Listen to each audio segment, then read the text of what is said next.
ಕನಕೋತ್ಸವ ಅನ್ನೋದು ಒಂದು ಉತ್ಸವ ಶುರು ಆಗಿದ್ದು ಇಡೀ ರಾಜ್ಯದಲ್ಲಿ ಎಲ್ಲ ಕ್ಷೇತ್ರದಲ್ಲೂ ಶುರು ಆಗಿದೆ ಇವತ್ತು.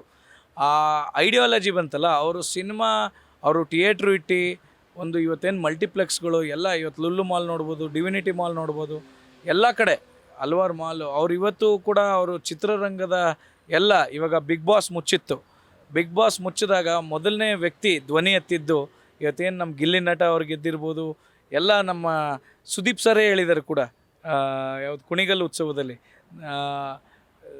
ಡಿ ಕೆ ಶಿವಕುಮಾರ್ ಸರ್ ನಾನು ಒಂದು ಕರೆ ಮಾಡಿದಾಗ ಈ ಥರ ಸಮಸ್ಯೆ ಇದೆ ಅಂದಾಗ ಇಮಿಡಿಯೇಟ್ ಚಿತ್ರರಂಗದ ಜೊತೆ ನಿಂತ್ಕೊಂಡು ಆ ಬಿಗ್ ಬಾಸ್ ಶೋ ಇವತ್ತು ಸಕ್ಸಸ್ಫುಲ್ ಆಯಿತು ಆ ಟೈಮಲ್ಲಿ ಅಂತ.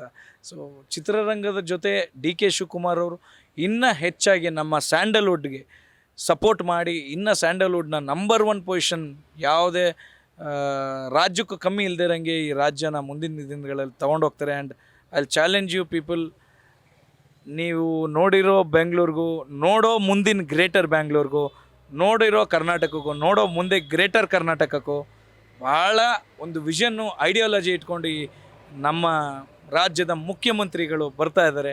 ರಾಜ್ಯದ ಮುಖ್ಯಮಂತ್ರಿಗಳು ಒಂದು ಹೆಜ್ಜೆ ಇಟ್ಕೊಂಡು ಬರ್ತಾ ಇದ್ದಾರೆ. ಅವ್ರ ಜೊತೆ ನೀವೆಲ್ಲ ಸಹಕರಿಸಿ ನಿಮ್ಮ ಸೇವೆ ಮಾಡಲಿಕ್ಕೆ ಈ ಅವಕಾಶನ ನೀವು ಸದಾ ಅವ್ರಿಗೆ ನೀಡಿ ಅಂತ ಈ ಮಾಧ್ಯಮ ಮುಖಾಂತರ ಕೇಳ್ಕೊತೀನಿ. Thank you, love you all.